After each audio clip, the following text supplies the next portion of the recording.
आत्ताच एका पत्रकारांनी मला धनंजय मुंडे यांचं ट्विट दाखवलं आणि ते ट्विट बघून तर आणि डोकं फिरलं. म्हणजे निर्लज्जपणाचा कळस कळस किती हा माणूस असू शकतो. तर मला पूर्ण महाराष्ट्राला त्यांचं ट्विट वाचून दाखवायचंय की या माणसाला आपण काय बोलावं या माणसाला. त्याने ट्विट केलंय, बीड जिल्ह्यातील मसाजोगचे स्वर्गीय संतोष देशमुख यांच्या निर्घृण हत्येच्या आरोपीला कठोरात कठोर शिक्षा व्हावी ही माझ्या पहिल्या दिवसापासूनची ठाम मागणी आहे. काल समोर आलेले फोटो बघून तर मन अत्यंत व्यथित झालंय. यांना मन तरी आहे का पहिलं म्हणजे, आणि यांचं मन अत्यंत व्यथित झालंय. पुढे ते लिहितायत, या प्रकरणाचा तपास पूर्ण झाला असून आरोपपत्र न्यायालयात दाखल झाले आहे. तसेच न्यायालयीन चौकशीही प्रस्तावित आहे.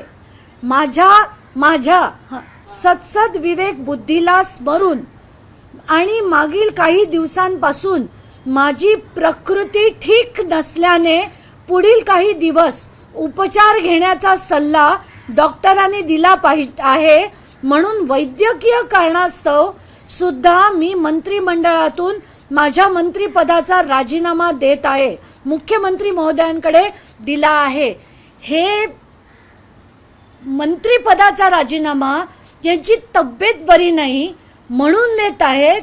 त्यांच्या सो कॉल्ड सत्सद विवेक बुद्धीला स्मरून ते सांगतायत की त्यांची तब्येत ठीक नाही, डॉक्टरांनी सल्ला दिला. मग काल तुम्ही काय फेरफटका मारायला आला होतात तिकडे अधिवेशनात?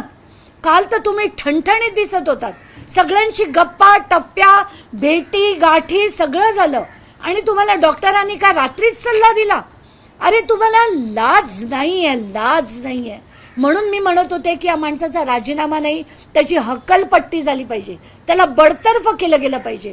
आणि आता धनंजय मुंडेंना माझा चॅलेंज आहे, मी त्यांची आमदारकी रद्द होईपर्यंत लढणार आहे.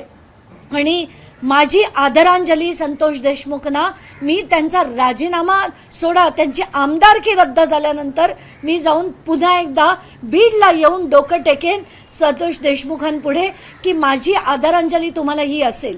आणि एवढंच नाही, ते करुणा मुंडे, रेणुका शर्मा या प्रत्येक स्त्रीला त्यांनी जितकं छळलंय, त्या प्रत्येक जेलमध्ये त्या असतानाच्या प्रत्येक मिनिटाचा, मी आजपर्यंत त्या दोघांवर कधी बोलले नव्हते, कधी करुणा विरुद्ध बद्दल पण बोलले नव्हते, पण आज मला बोलावंसं वाटतंय की त्या प्रत्येक जेलमध्ये काढलेल्या मिनिटाचा हिशोब आज त्यांना मिळालेला आहे. आणि त्याची अद्दल ही धनंजय देशमुखना घडली आहे. कारण हे जे आपण म्हणतो ना की पापाचा घडा भरला, त्यांच्या पापाचा घडा आता भरलेला दिसतोय आपल्याला. बास. आणि आता हे जे सगळे डॅम्बिसपणे आहेत ना, ते बास आता. आणि तुम्हाला कोणाला अख्ख्या महाराष्ट्राला एका चकार शब्दाने पटेल का की तुमची तब्येत बरी नाही म्हणून तुम्ही बोलतायत? युजलेसपणाचे कळस आहेत हे सगळे. एबीपी माझा, उघडा डोळे बघा नीट.